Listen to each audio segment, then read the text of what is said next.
Hey, welcome back to Devlog number 3 for SpellFall. So here's where we left off last time. You could shoot this little crab guy, you could shoot these little rock things at you, but it wasn't very good.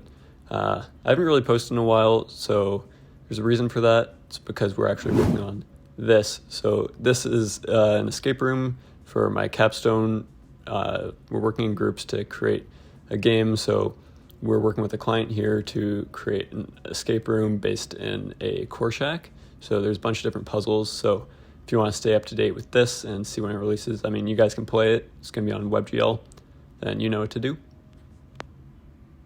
All right, back to the main development of the game. So change the crab spider enemy thing to kind of roam around randomly. I also added some screen shake effect when you get hit and when you hit things, just to kind of make it feel a little more juicy.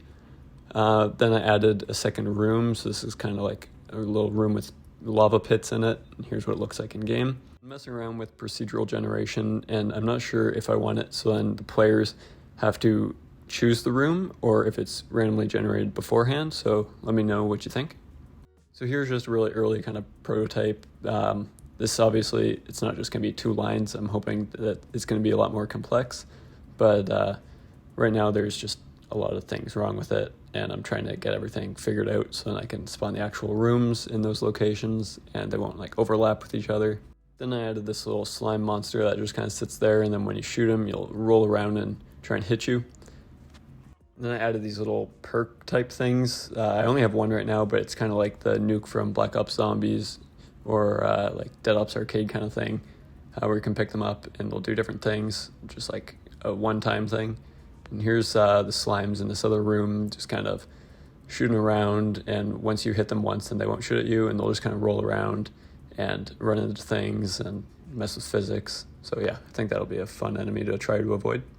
Right now your spell does 10 damage to each enemy, but I want to add a bunch of upgrades and everything that you can find while playing to increase that. You can die like I just did there. Little side note, but I want to see if you guys want to see more frequent short videos like this or less frequent longer videos. But yeah. Then I sculpted this little goblin guy and tried to retopologize him, but I'm not very good at that. This is the first time trying to retopo something like this, and I didn't really get the forms, but basically this guy's going to try and run around at you with a stick and try and hit you. So this is a representation of that.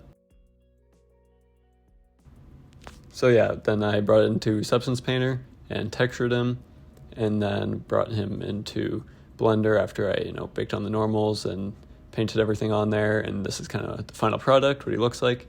That's the low poly version, and that's kind of the high poly. So it turned out pretty good, from 400k birds to like 13, I think.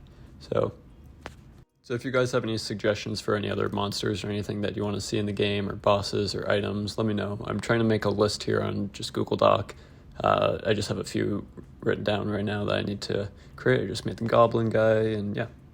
So yeah, I'm interested to see what you guys think, if you want the dungeons to be pre-generated when you start the game, or if you want the player to be able to choose where they go as they finish a room. They can kind of choose the direction.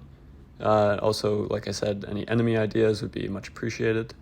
So yeah, if you want to see some more videos like this, make sure to like and subscribe, and I'll catch you later. See ya.